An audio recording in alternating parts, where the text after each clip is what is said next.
Assalamualaikum warahmatullahi wabarakatuh. Pada kali ini, saya akan menjelaskan tentang suatu materi yaitu experiential learning. Nantinya, di sini saya akan ditemani oleh beberapa teman saya. Nama Mahendra Wardana, kelas C20, jurusan Pendidikan Ekonomi, dengan NIM 208042418082. Nama Sukmanudin, kelas C20, jurusan Pendidikan Ekonomi, dengan NIM 208042444020. Nama Fania Nurfadilah, kelas C20, jurusan Pendidikan Ekonomi, dengan NIM 208042444006.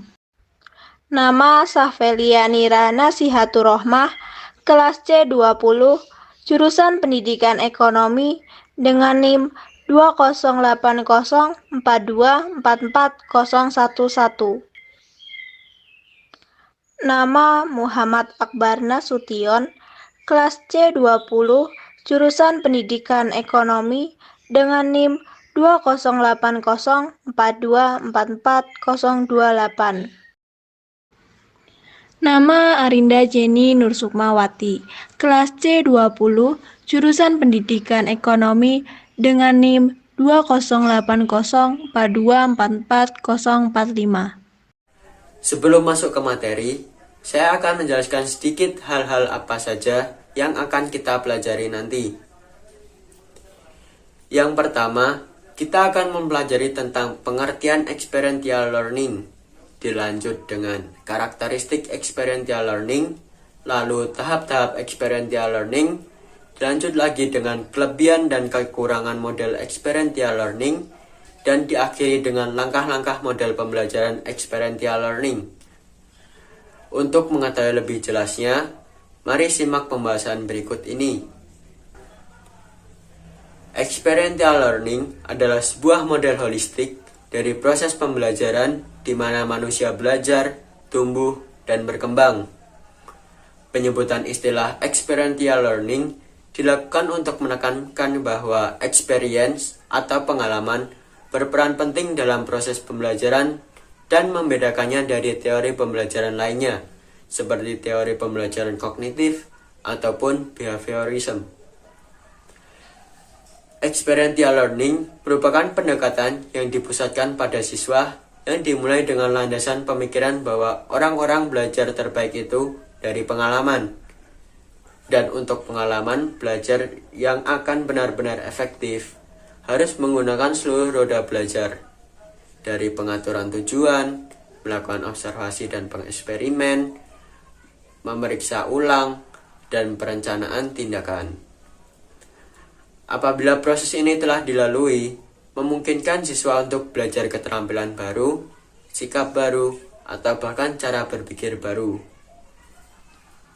Menurut Kolb, membangun 6 proposisi dalam experiential learning, yaitu yang pertama, pembelajaran yang terbaik dimaknai sebagai proses, bukan dalam istilah hasil. Yang kedua, semua pembelajaran adalah pembelajaran yang berulang. Yang ketiga, pembelajaran menyediakan resolusi konflik mode yang berlawanan secara dialektis dari adaptasi pada dunia. Yang keempat, pembelajaran adalah proses holistik dari adaptasi pada dunia dan tidak hanya hasil dari kognisi. Yang kelima, pembelajaran menghasilkan transaksi yang sinergis antara individu dan lingkungan. Dan yang terakhir, pembelajaran adalah proses mengkreasi pengetahuan. Selanjutnya, pengertian menurut para ahli. Yang pertama ada Savitsky di tahun 2008. Ia mengungkapkan bahwa model experiential learning memainkan peran penting dalam meningkatkan sensitivitas dan kompetensi interkultural. Pembelajaran lebih kritis terhadap informasi yang diterima dan mampu untuk menyerap kompetensi yang berbeda dengan kompetensi yang sudah dimilikinya. Dan pada akhirnya hal tersebut akan membawa pada proses pembelajaran yang positif serta sangat kuat. Kedua, menurut Abdul di tahun 2015, menguatkan bahwa model pembelajaran eksperimental merupakan suatu model proses belajar mengajar yang mengaktifkan pembelajaran untuk membangun pengetahuan dan keterampilan melalui pengalaman secara langsung. Pengalaman tersebut sebagai katalisator untuk menolong guru mengembangkan kapasitas dan kemampuannya dalam proses belajar mengajar. Ketiga, ada Yamasaki dan Kayes di tahun 2004. Mereka menyatakan bahwa experiential learning menekankan totalitas proses pembelajaran manusia, di mana pengalaman membentuk fondasi untuk 4 mode pembelajaran, yaitu merasakan, merefleksikan, memikirkan, dan melakukan. Experiential learning menekankan bahwa pengalaman memainkan peran sentral dalam proses belajar mengajar. Halo, di sini aku akan menjelaskan mengenai karakteristik experiential learning. Kolb atau dalam Fathur Rahman tahun 2015 halaman 129 pernah mengusulkan bahwa experiential learning mempunyai 6 karakteristik utama. Antara lain yang pertama itu belajar terbaik dipahami sebagai suatu proses, tidak dalam kaitannya dengan hasil yang akan dicapai. Kemudian yang kedua, belajar adalah suatu proses kontinu yang didasarkan pada pengalaman. Kemudian yang ketiga, belajar memerlukan resolusi konflik-konflik antara gaya-gaya yang berlawanan dengan cara dialektis. Kemudian yang keempat, belajar merupakan proses yang holistik. Kemudian selanjutnya yang kelima, itu belajar sendiri melibatkan hubungan antara seseorang dan lingkungan. Kemudian yang keenam atau yang terakhir, belajar adalah suatu proses tentang menciptakan pengetahuan yang merupakan hasil dari hubungan antara pengetahuan sosial dan pengetahuan pribadi. Itu tadi teman-teman merupakan karakteristik atau 6 karakteristik utama menurut Fathur Rahman tahun 2015 halaman 129. Baik, selanjutnya yaitu tahap-tahap experiential learning. Model experiential learning sebagai pembelajaran dapat dilihat sebagai sebuah siklus yang terdiri dari 2 rangkaian yang berbeda, memiliki daya tangkap dalam pemahaman dan memiliki tujuan yang berkelanjutan. Bagaimanapun, kesemua itu harus diintegrasikan dengan urutan untuk mempelajari apa yang terjadi. Daya tangkap dan memahami sesuatu sangat dipengaruhi oleh pengamatan yang dialami lewat pengalaman. Sementara tujuan yang berkelanjutan berhubungan dengan perubahan dari pengalaman. Komponen-komponen tersebut harus saling berhubungan untuk memperoleh pengetahuan. Dalam buku Fathur Rahman yang berjudul Model Pembelajaran Inovatif, pada halaman 132 berpendapat bahwa pengalaman yang dilakukan sendirian tidak cukup dijadikan pembelajaran, harus dilakukan secara terperinci dan perubahan yang dilakukan sendiri tidak dapat mewakili yang dibutuhkan pembelajaran. Untuk itu diperlukan perubahan yang dibutuhkan dalam pembelajaran.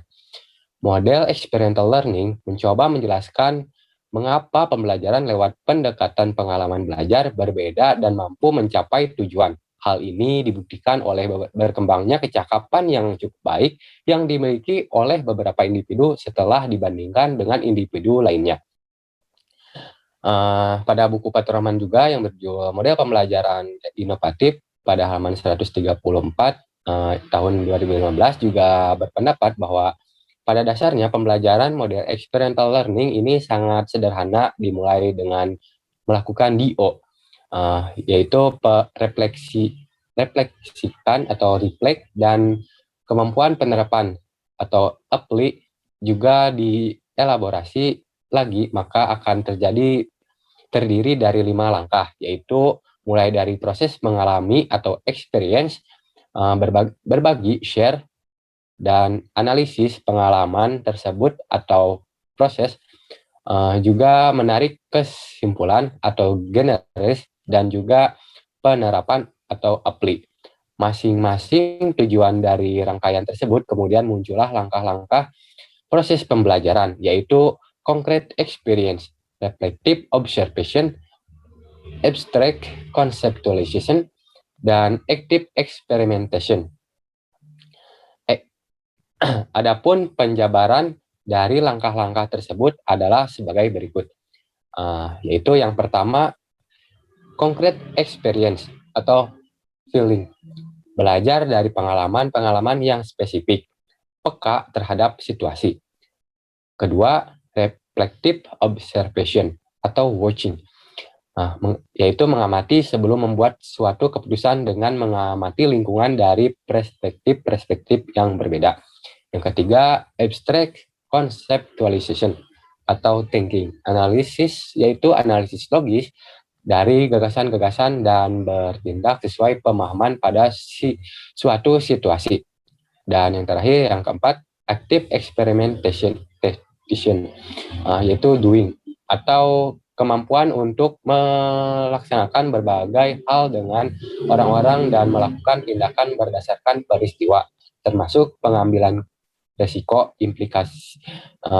Implikasi itu yang diambilnya dari konsep-konsep itu dijadikan sebagai pegangannya dalam menghadapi pengalaman baru. Menurut experiential learning theory, agar proses belajar mengajar efektif, seorang siswa harus memiliki 4 kemampuan, yaitu yang pertama, kemampuan concrete experience. Diharapkan siswa mampu melibatkan diri sepenuhnya dalam pengalaman sehingga siswa kecakapan atau peka terhadap perasaan diri sendiri maupun orang di sekitarnya. Yang kedua, kemampuan reflection observation, menekankan pada siswa untuk dapat mengobservasi dan merefleksikan atau memikirkan pengalaman dari berbagai segi, sehingga siswa dapat belajar mengamati apa yang terjadi di sekitarnya. Yang ketiga, kemampuan abstract conceptualization. Siswa diharapkan dapat menciptakan konsep-konsep yang mengintegrasikan observasinya menjadi teori yang sehat sehingga dapat merubah cara berpikir yang lebih baik. Yang keempat, kemampuan active experimentation, yaitu siswa menggunakan teori untuk memecahkan masalah dan mampu mengambil keputusan. Kelebihan dan kekurangan model experiential learning.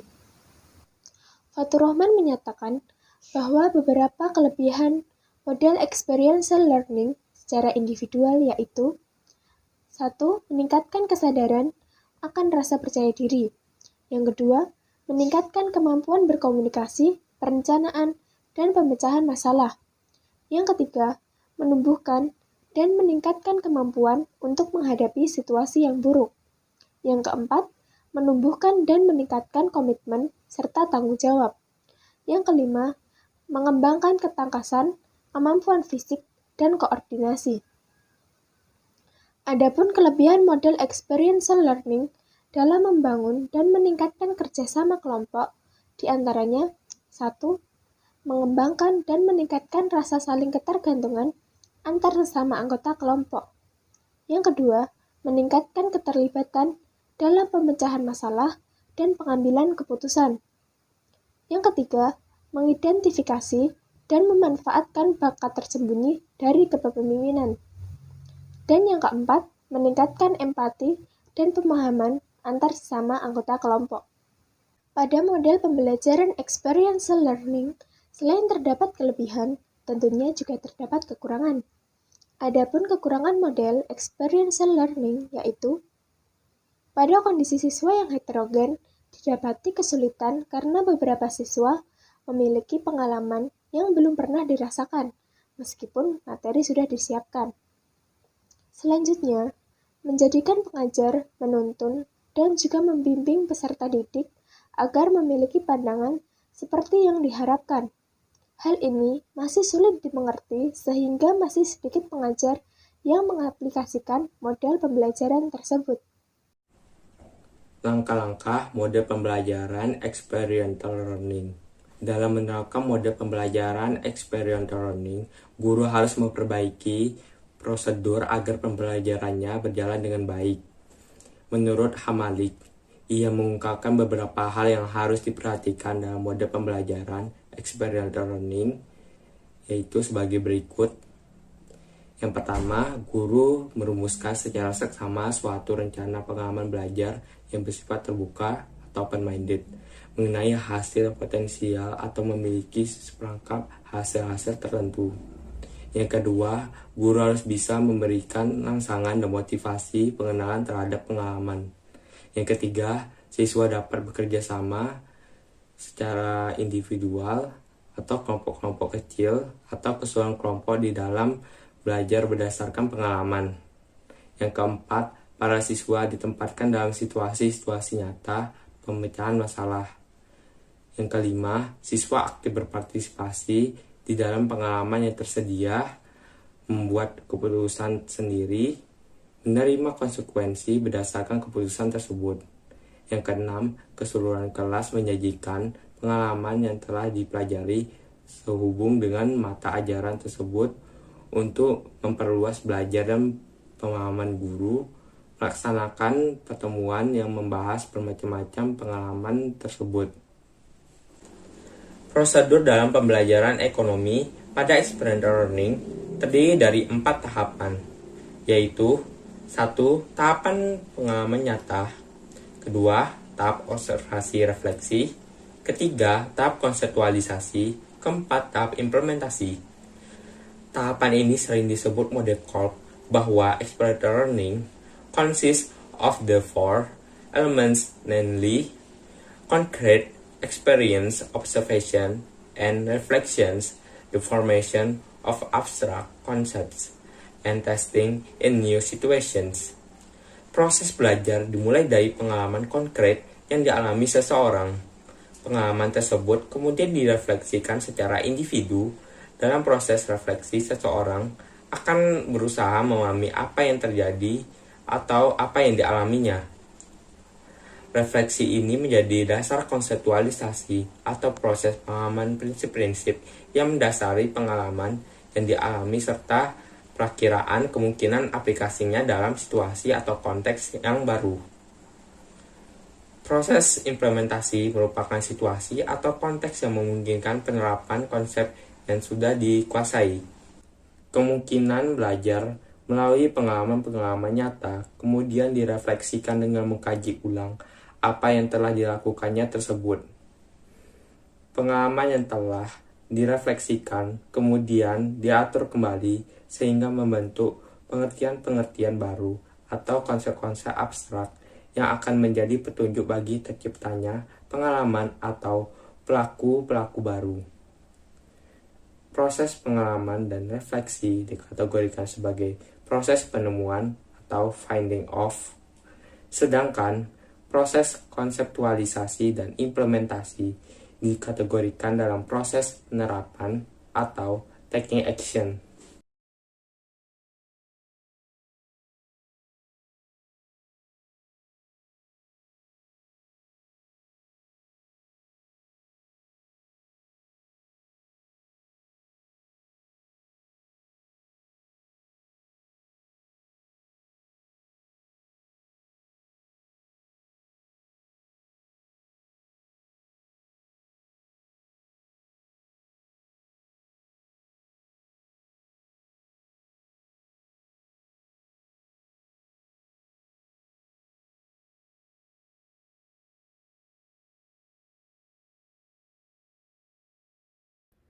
Terima kasih teman-teman yang telah menonton video dari kelompok 5. Sekian dari kami, kurang lebihnya mohon maaf. Wassalamualaikum warahmatullahi wabarakatuh. Sampai jumpa di lain waktu. Bye-bye.